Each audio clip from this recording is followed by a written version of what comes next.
It's time to get all set for Sunday, a podcast for busy and distracted Catholics with your hosts, Scott Williams and Jeff Traylor. When I hear the coffee brewing, I think, what the heck we doing? Because I got barely any sleep last night. As the diaper bag I pack with Hot Wheels dollies and some snacks, I say a prayer there'll be a seat in the crime room this time. It's alright, cause I'm all set for Sunday. It's alright, cause I'm all set for. It's alright, cause I'm all set for. It's alright, cause I'm all set for Sunday. Welcome to All Set for Sunday, a podcast for busy and distracted Catholics to be a little more prepared for Sunday Mass. My name is Scott Williams. My co-host is Jeff Traylor. Jeff, how are you doing today? A table away, but happy to be here, Scott. I like the new setup. This is great. Is this first time for the new setup? Yeah. Yep. Yeah, we just make it up as we go, Father. I feel Did a it little right like- before. Where do I Much put- like you with where your do I put homily. where do I put my hands in the new setup? Like, Just, Was that ever taught in seminary? he just grabs the mic. What's it called when you put your hands like that? orans, Just like, the prayer position. Ricky Bobby? Yeah. What do I do with my hands? Father McCarthy, how are you? I'm doing all right. Wonderful. about So you? such a joy to have you back. I'm It's always great. good to be back. I'm a little bit tired. I almost went Spanish again, but Father Dufresne's not here. So Yeah. That's we'll just do next English. week. Yeah. Un poquito cansado. Sí. Bueno. Muy bien. Should have said it in Gracias. Italian. ¿Dónde está la biblioteca? You got a good giggle out of him. That's good. ¿Por qué no vamos? All right, Jeff. I What got what do you got nothing. going on? Yeah, ready No. for the race? Got your I do. race quarters up on? No, it's cold. Yeah. Man, it's crazy. It's like Snowing. I walked it. I was like sweating the first half of this week, and then Is it it a- snowed today. Is that a It's- 4 Marks product? No, this is the Indianapolis Motor Speedway. We would never violate trademark policies and rules for the Indianapolis Motor Speedway. Never. I'm just wondering why you're not representing. No, not today. Okay. I only have so many items that I can Socks? wear. Huh? Yeah, I have Mother Teresa on today. Amazing. Notice I'm carefully making sure that nobody sees what. Are you wearing any of what our brand products? water Yes. Myra has not sponsored us, so make sure Um, that's turned around. I am. Do you have our socks on? No, I don't have your socks Thank on. you. Thank you for your service. You're welcome. Did you hear there's some canonizations happening? Blessed Carlo Acutis? Oh, why did I hear that? No? That's Oh, beautiful. let's save it. Come on. I heard This that is it a- was going to happen, but I'd not heard that it was officially announced yet. Yesterday. Sweet. very hype. And you want to wait? Yeah. Okay. Sorry. Okay. Well, Is there going to be questions at the end? Yeah, I dumb know, questions. Did I know that Carlo Acutis was going to be canonized? That's the question. I do know now. Did you though? I did know, but I didn't know it had been Sure you announced. did. do you have any insiders on the at the Vatican? Not anymore. No. No. Okay. What happened? Hold Um, on. Okay. We're gonna that is one we can ask. Okay. That's very good. We can just wait till the end if Yeah. we have time. This is good. Was it Father Wichiscala? No. He lived in Rome. No, Did you know that? Did you know he studied in Rome? I did know he studied in Rome. I don't think we've ever had Well, a podcast where he I- didn't find a way to drop it into the pod. I know he lived in Rome. I don't know that he studied much either. Yeah. Oh goodness. All right. I think he studied culture. He sunk himself into the Italian experience. Yes. He just the other night, I had Father Wichiscala over and he was telling us, he said, you know what the best food was in Europe? The Greek food. He said, one time we really were craving Greek food. And so we just bought plane tickets and we flew to Greece for the weekend and had Greek food. And I was like, what is your life that you have lived, sir? Anyway, All right. Are you ready for the 2-minute drill? I am. Great. It is my favorite solemnity of the year. Why? Because of the title. I just Oh. love the title so much. People are like, oh, it's Christ the King Sunday. No, it's not. It is the solemnity of our Lord Jesus Christ, King of the universe, Bum, bum, universe, bum. universe. I just love that. And I think it should be emphasized more. King of the universe, not King of the earth, King of the universe. Not just a Bow down. Not just a multiverse. Yes. Not just that too, though. All of it. Well, that would have been included in Una, What's a multiverse? Spider-Man, bud. Spider-Man thing. I've not actually seen it, but I saw it advertised. Go Webs. Go. Okay. It's a Spider-Man song that I listen to far too much. You do listen to I've actually seen it pop up on your Uh-huh. Spotify.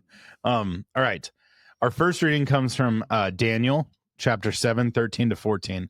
So Daniel is sharing, he's telling us about a vision he had, one like of a son of man that comes on the clouds of heaven. And the figure approaches the Ancient of Days, that's God, and is given authority, glory, and everlasting kingdom. His dominion is universal. You hear it there? Heyo. See, that's a little callback. And eternal, and all people, nations, languages, everyone worships him. So Thanks, Daniel's Daniel. got a pretty clear vision. Thanks, Daniel. The Lord is king. He is robed in majesty. I almost just read the word robbed, not robed, but luckily that would have just been different. But the Lord is king. He is robed in majesty. That's our psalm today. But it's pretty cool. Yeah. I like the idea of being robed in majesty. I don't know how it goes though. Yeah, I don't either, but it is solid. And then Revelations is our second reading. Revelations chapter 1, 5 to 8. I'm going to take a swing out of left field and say you're a big Revelations guy. Big fan? Not particularly. Oh. Do you take a swing out of left field? Swing at left field? I think you take a swing at left field. Yeah, sure. Well, if you take a swing out of left field, Something then comes you get from it left. wrong, and I just did. So, Revelations chapter 1, 5 to 8. So John proclaims that Jesus Christ is the faithful witness, the firstborn of the dead, the ruler of the king and of the kings of the earth. He praises Jesus for loving us, freeing us from our sins by his blood, and making us a kingdom of priests to serve God. And John envisions Jesus coming on the clouds. Every eye will see him, including those who pierced him. All people will mourn because of him. And God declares then that I am the Alpha and the Omega, emphasizing his eternal nature and sovereignty over all time and all universe. Yeah, it's pretty exciting. About that gospel though. The gospel then, also John, just different book. Gospel of John, chapter 18, 33b to 37. Pilate says to Jesus, "Are you the king of the Jews?" Jesus answered, "Do you say this on your own, or have others told you about me?" Pilate answered, "I am not a Jew, am I? Your own nation and chief priests handed you over to me. What have you done?" Jesus answered, "My kingdom does not belong to this world. If my kingdom did belong to this world, my attendants would be fighting to keep me from being handed over to the Jews. But as it is, my kingdom is not here." So Pilate said to him, then you are a king?" Jesus answered, "You say I am a king. For this I was born, and for this I came into the world, to testify to the truth. Everyone who belongs to the truth listens to my voice." That's a pretty great gospel. Yeah. I feel it's kind of like a customer service questionnaire. Like, how'd you hear about us? Did you hear from somebody else, or select from this drop-down list? Oh, is that who you said? Father, did Jeff get anything wrong? I think you said the gospel correctly, and he summarized the readings well. Great. Amazing. He did well. What is your deacon preaching on this weekend? I didn't know my deacon was preaching. It's usually what's happened in the past few weeks is the deacon has been preaching, but Or somebody else. Yeah. Or at my place, or no, just across the board. Like every time we get a priest on, it seems like I'm They're like, well, I'm not preaching. actually. Scott will say, what are you preaching about this weekend? They'll be like, well, actually, I'm not preaching this weekend. I thought you had an inside track. I was like, deacon, is there a deacon here this weekend? Like, am I preparing a homily for no reason? I can forego all this. I'm not preaching on anything. Sorry, I sent you to a tailspin. What are you preaching on this weekend? I don't know whether I'm preaching or not, to be honest with you. I'm preparing a homily, but I have not clarified yet with the brethren. So I've got a lot of guys in town helping say masses this weekend. Oh yeah? How come? Everyone was available, and then my assistant scheduled them. So I ended up with no masses. I mean, I've got 2 weddings, so I do have masses. I just don't have Sunday masses. So sometimes they say mass and I preach. Yeah. So I don't know if that's going down or not. I haven't clarified. When you do that, do you come in and preach, or do you concelebrate and then preach? It would depend on the day and Okay. what was going on. And you So can't I've done both. celebrate the Latin, right? No, you Right? can't. No. I mean, so except at your first mass, but bishops don't ordain in the old rite anymore, so I guess it doesn't really matter. Okay. Well, there we go. So, I was planning on preaching on Quas Primus, which is the encyclical which established this feast back after World War One. Oh. So Pius XI. Quas what? Quas Primus. Quas primus. Quasprimas. What's that mean? That one, I think it's All right. it's the first two words of the encyclical. Amazing. I would have to double check, but I think it's that one. But my Latin is not awesome, so That's all right. it's passable. So it's the encyclical on the social kingship of Jesus Christ.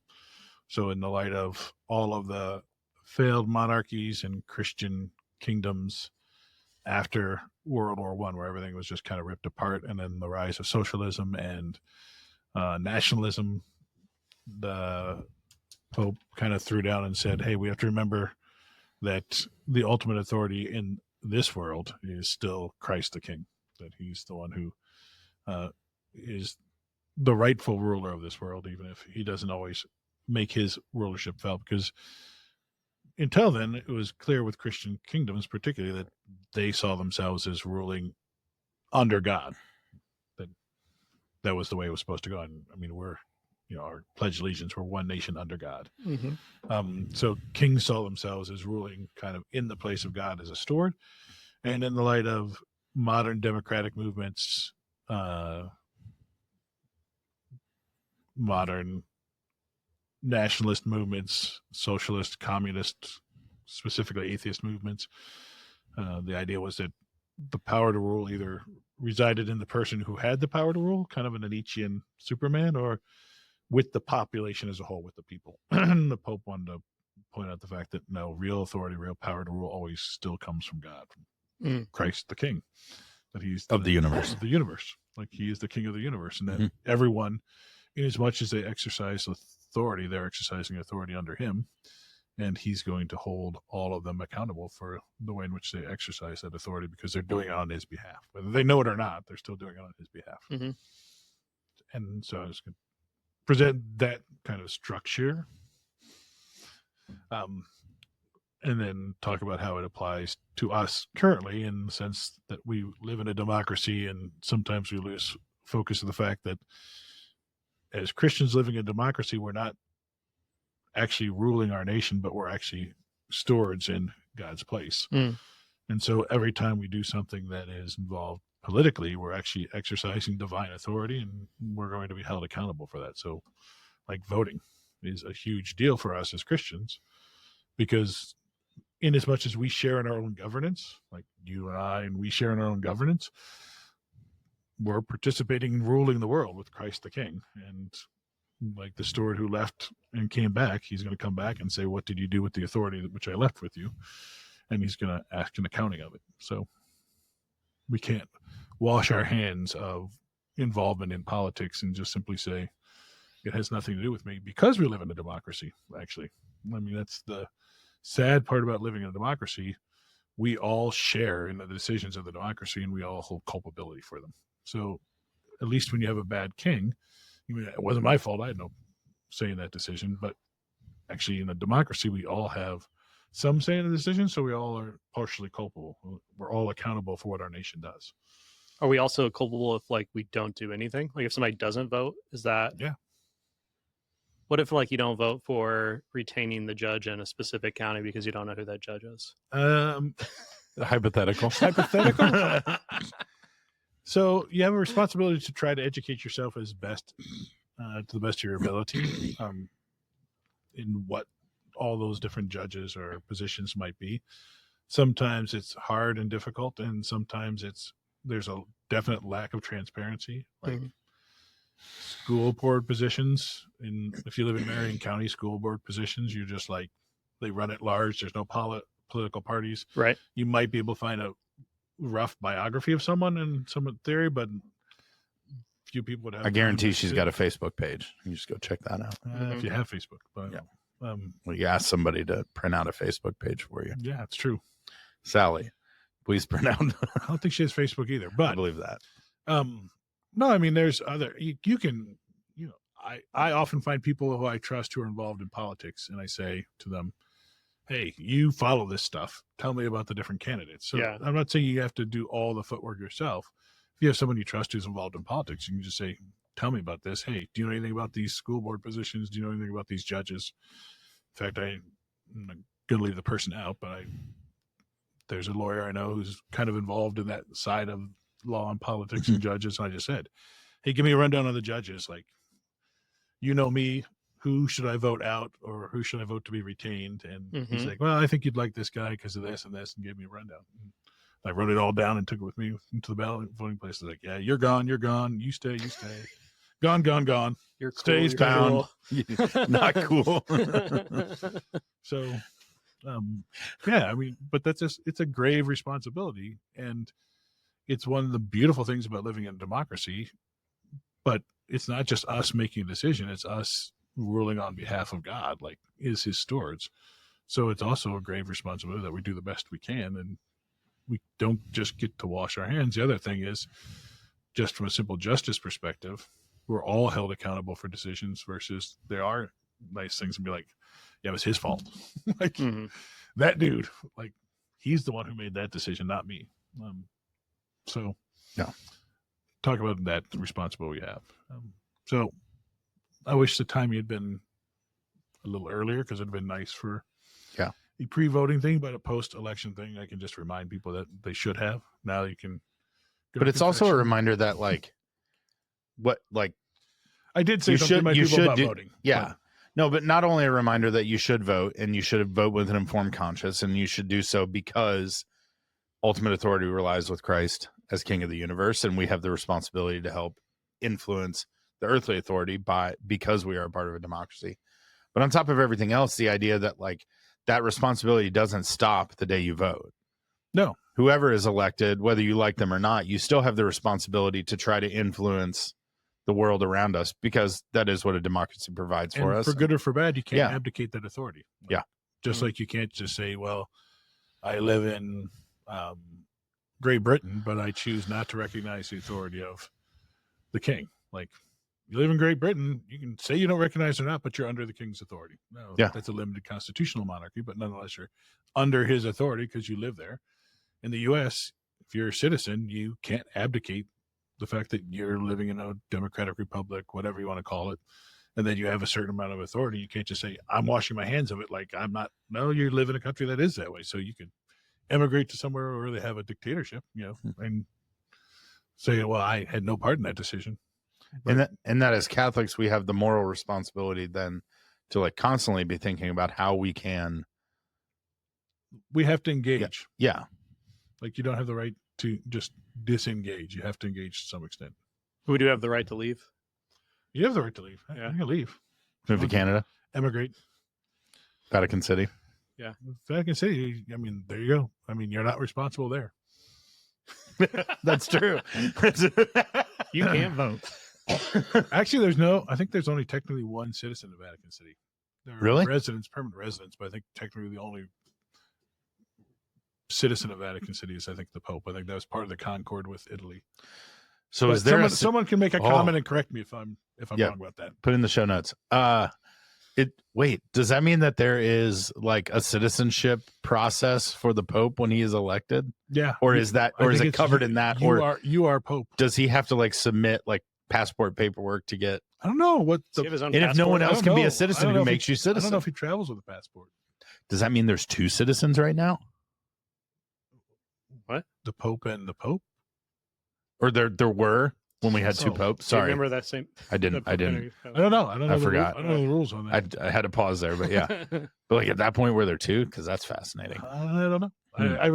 I don't know the answer to those. Man, you shouldn't throw things like this out here without. It wasn't part of my. We'll go all day on. It wasn't part of my planned homily for the weekend, which may or may not get used. Please throw it in at the very end of your homily. Just and also as a note, I think there's only one citizen of Vatican City. Yeah, customs is a breeze. Yeah, I mean, I don't know if it'd be interesting to see if he gets a passport. The passport would have to be white, right? Yeah, but there's what's it called? The representatives of nations. What's the word I'm looking for? United Nations. Ambassador. There's ambassadors on behalf of the Vatican. Yeah, you right? can get a Vatican passport, but I don't know that they're technically citizens of the Vatican. But you're a resident. You're a resident. It's like the nuncios are the ambassadors, right? Correct. Yeah. But there's U.S. ambassadors to the Vatican that are They're not. ambassadors to the Vatican from the country, but the ambassadors nuncios from are the Vatican to countries are the nuncios. They're called nuncios. Well, not always. It depends on. Okay. They're nuncio What or country? they're an apostolic delegate, or depending on what type of relations we have with the country. Like Got the it. U.S. didn't have a nuncio till very late. Okay. Because we're not a Catholic country. Hmm. I think it was not until Reagan actually that we got a nuncio, an apostolic delegate until then. So Cardinal Pierre, what's this? His Cardinal Pio Laghi was, I think, when Reagan became No, president. I'm saying the current one is Christophe Pierre. Christophe Pierre. There you go, Cardinal Christophe Pierre. Isn't he Archbishop? He became a cardinal Cardinal. recently. Oh, good for him. Yeah. How Right before the Congress. about that? Got a red hat. Mhm. All right, we're just full into dumb questions now. So This is Might great. as well just move into it. Okay. No, that's a really good. I hope you get to give a homily this weekend. That's Thanks. a really good one. Yeah, I think thanks. that's a really good approach to take to this. Quas Primus is not a very long encyclical, so I encourage it's a beautiful encyclical. I encourage people. I mean, it's maybe like one printed page, maybe a page and a half printed. So it'd be a good thing to read. Should we before put the out a weekend. bonus podcast episode about Quas Primus? Mm-hmm. Yeah, just read it. No, your new podcasting program There could you be go. great. Anyway, I do think, like, I've always thought encyclicals are, for me, they're very hard to read, and but I can do one pagers, so that's pretty exciting. So you should go behind John Paul II, because before John Paul II, they were much less academic Philosophical, and philosophical. So A lot of those are a lot easier. Like this one's pretty easy. How many encyclicals are there? Do you know? Like ballpark? No. We're talking hundreds or thousands?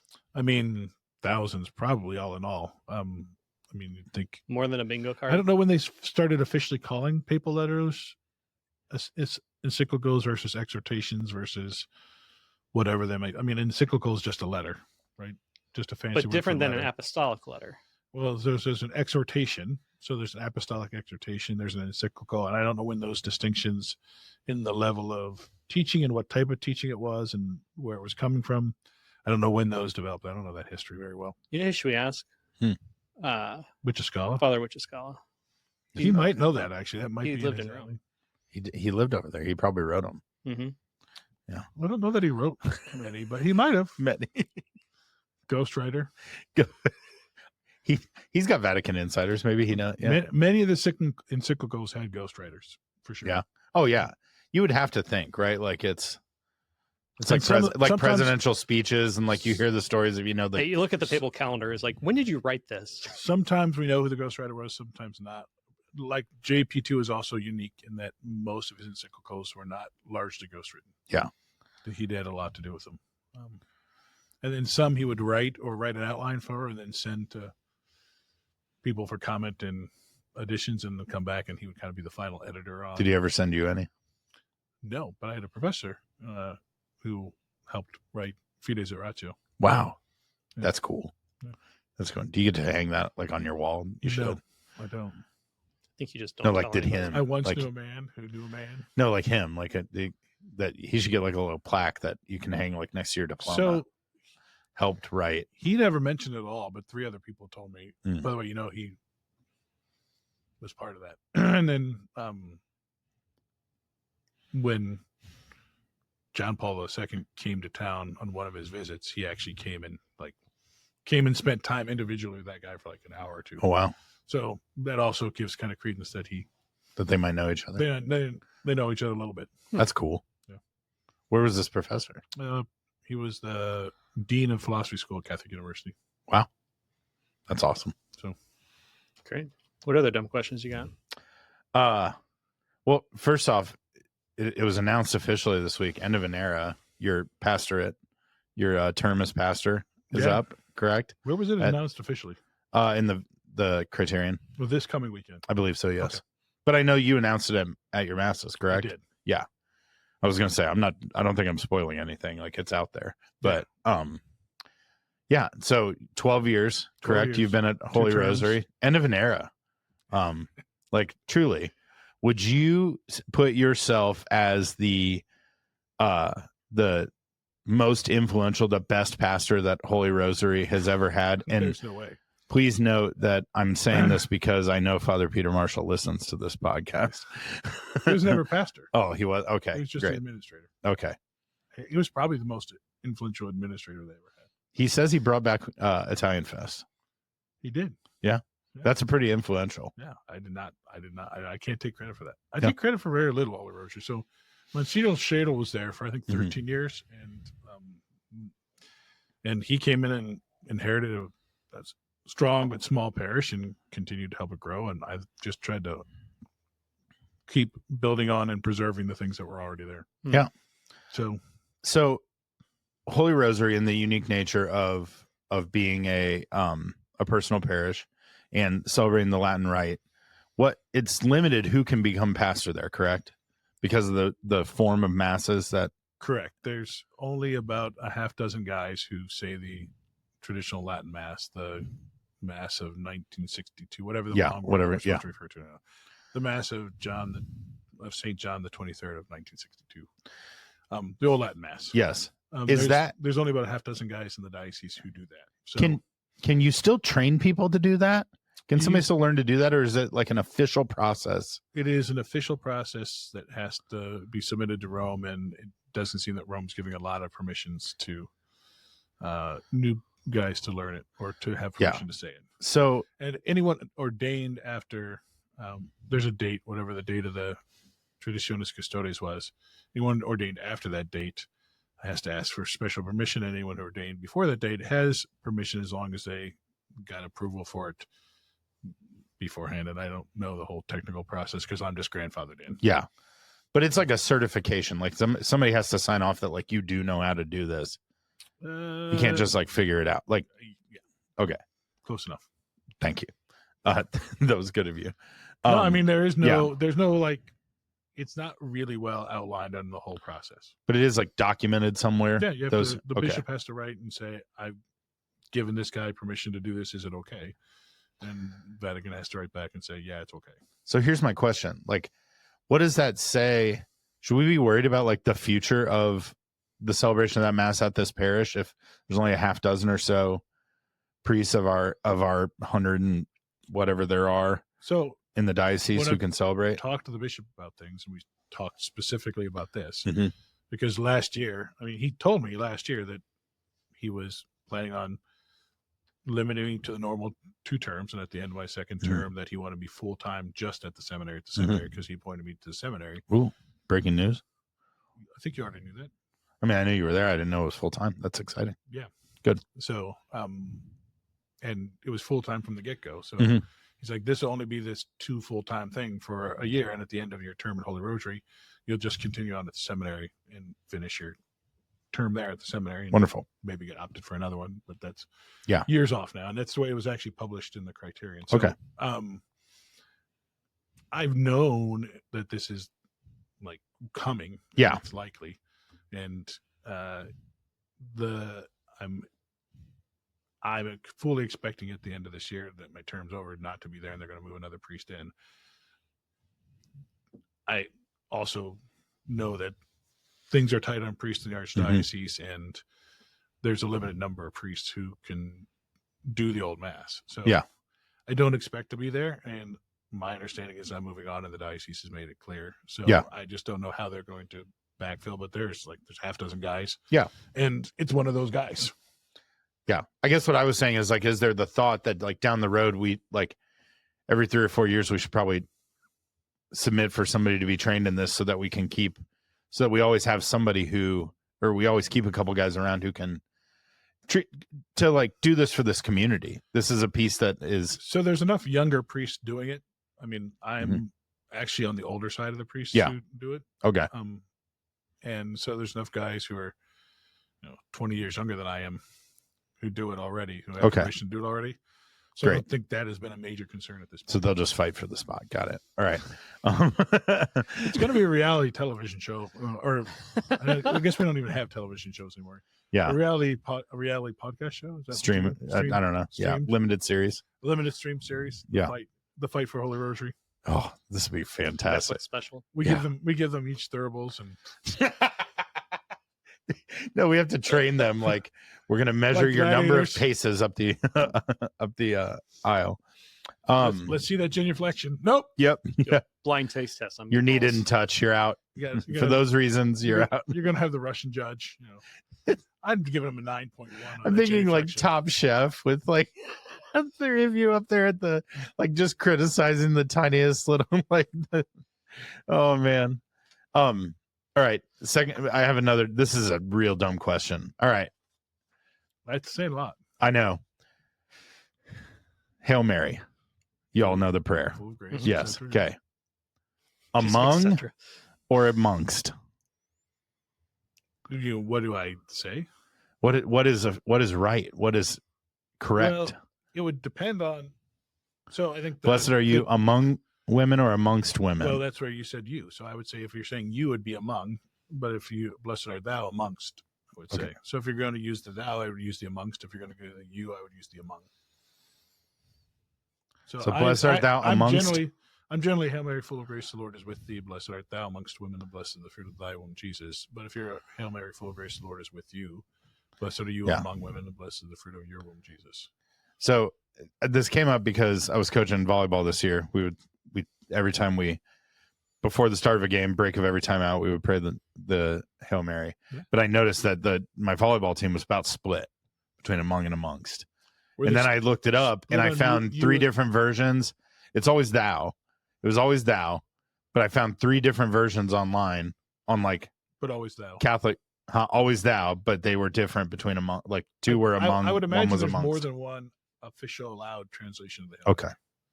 It's because it's just Catholic. There's not the external pressure to keep it conforming. Like the Our Father doesn't get Blessed are they. Doesn't get changed because They them. Yeah. If you did that, you would push away our separated brethren in the Yes. Protestant circles. So Yeah. because they all have the same, we all share the same Our Father. So I think it'd be hard pressed to see that ever change. But for the Hail Mary, it's just Catholics who basically say. I mean, some Protestants, I guess, say the Hail Mary. Yeah. And then they become Catholic. So, we didn't. How are we doing on time? Like 5 minutes. Blessed Carlo. Yep. Soon to be. And Blessed Forsati. Same day? Pure Georgia. No, different day. Later, like months later. I was going to say, same day might collapse Rome. Yeah. You do those That two at might the be same why they time. split them. Yeah.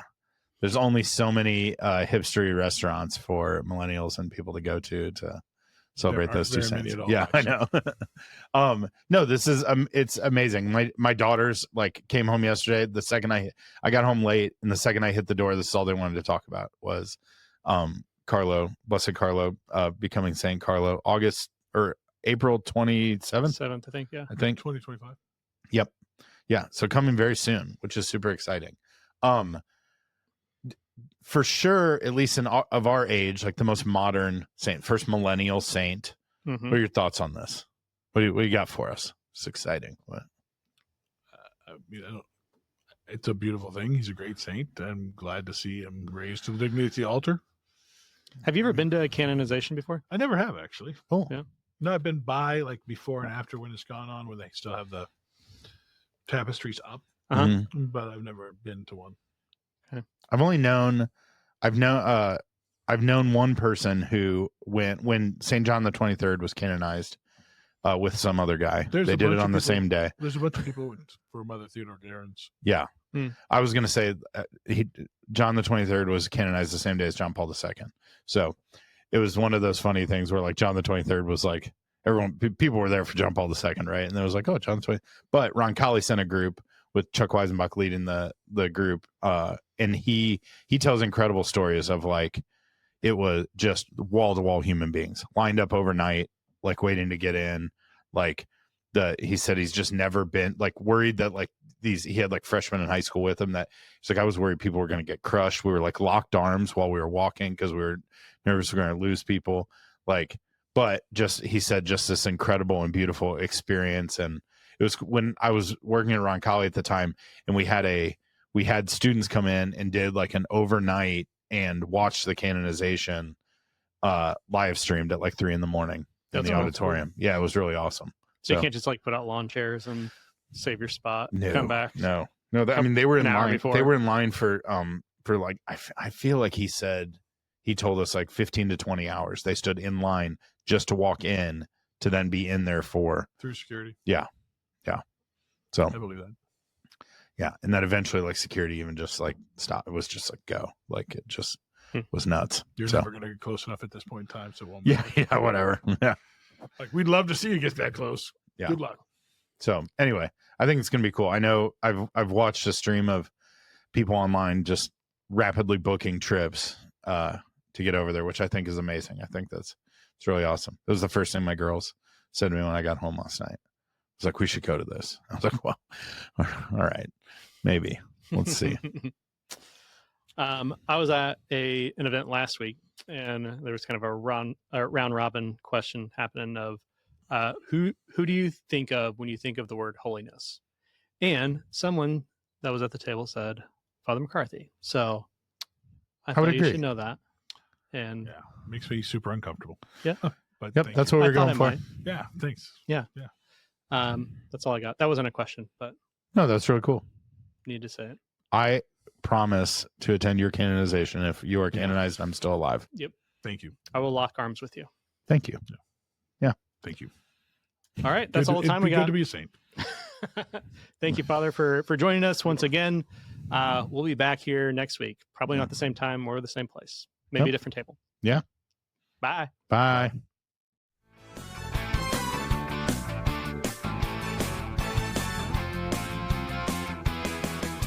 It's alright, cause I'm all set for. It's alright, cause I'm all set for. It's alright, cause I'm all set for Sunday.